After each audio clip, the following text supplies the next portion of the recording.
right, a picture says 1,000 words. Residents in Louisiana recovering from historic flooding, and Hillary Clinton is in a photo booth with Justin Timberlake. I mean, they're bringing sexy back. Next up, the Democratic nominee is schmoozing with Silicon Valley billionaires at a fundraising event while the Pelican State continues to pick up the pieces. Joining me now is Republican Congressman John Fleming of Louisiana. You know, one thing that strikes me is that she could have said if she really cared about the area, and I know she has said she doesn't want to come down because she doesn't want to disrupt things, but she could have said that the money from the fundraiser she was at last night with Justin Timberlake, that they were going to turn the check over to people in Louisiana. That would have made an impression, wouldn't it, sir? Well, Melissa, yeah, thanks for having me on. It's amazing. We've got Donald Trump, who led the effort to bring people to Louisiana to respond.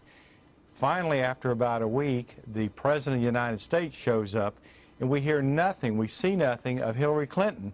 And certainly the Clinton Foundation, isn't that a charitable organization? Yeah, I mean, what about that? The Clinton Foundation is, you know, we keep hearing that they do wonderful works all around the world and that they're being attacked right now because of the money, but really what they do is great stuff. They could certainly serve a purpose down there as well. Have you heard from anyone in the foundation? We've heard nothing. And look, I've been throughout the state. I was there in Baton Rouge when the water was rising. Melissa, I was in Washington, Louisiana. I was in Denham Springs when Trump came, which was devastated. It was like 80–90% of the community destroyed as a result of it. And then a lame excuse that Hillary gave, she didn't want to distract with her campaign coming here. Yeah. My goodness, the water has gone down in most areas. People are now rebuilding. If she wants to show some effort, some support, she should send herself or cash to be here in Louisiana with the rest of us. I would imagine that people that are on the ground there who have had their lives torn apart and destroyed in some cases are much more concerned about what to do next and how to get on with their lives rather than presidential politics. They probably don't care about that at all. Are they noticing really who's there and who's not? Oh, absolutely. Look, the mayor of Denham Springs, Mayor Landry, told me that after 5 days, and that's where the worst hit was for this flood, they hadn't seen FEMA anyplace. And in fact, very little of any official federal workers, but on the other hand, the faith-based groups were there within 24 hours.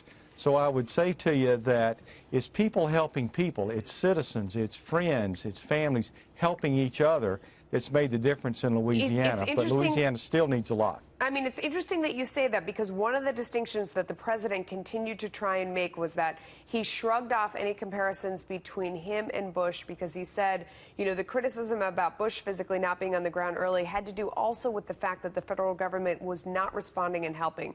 And that in this case, while he wasn't there personally right away, that the federal response has been heralded as outstanding. And you sound like you're disagreeing with that. No, not at all. Again, I was ground zero in Denham Springs the same time Donald Trump was there. This was the worst hit area in South Louisiana, flooding at 1,000-year levels. And the mayor told me, and I didn't see any evidence of him either when I was there after about 4 or 5 days, he said that FEMA hadn't been there, he hadn't seen the National Guard. The water, the food, all of that was brought by local citizens and by faith-based groups as far away as Pennsylvania, but no federal officials. Sir, we are staying on top of this story and trying to get your message out daily. Thank you for coming on, and we appreciate it, and best wishes to you.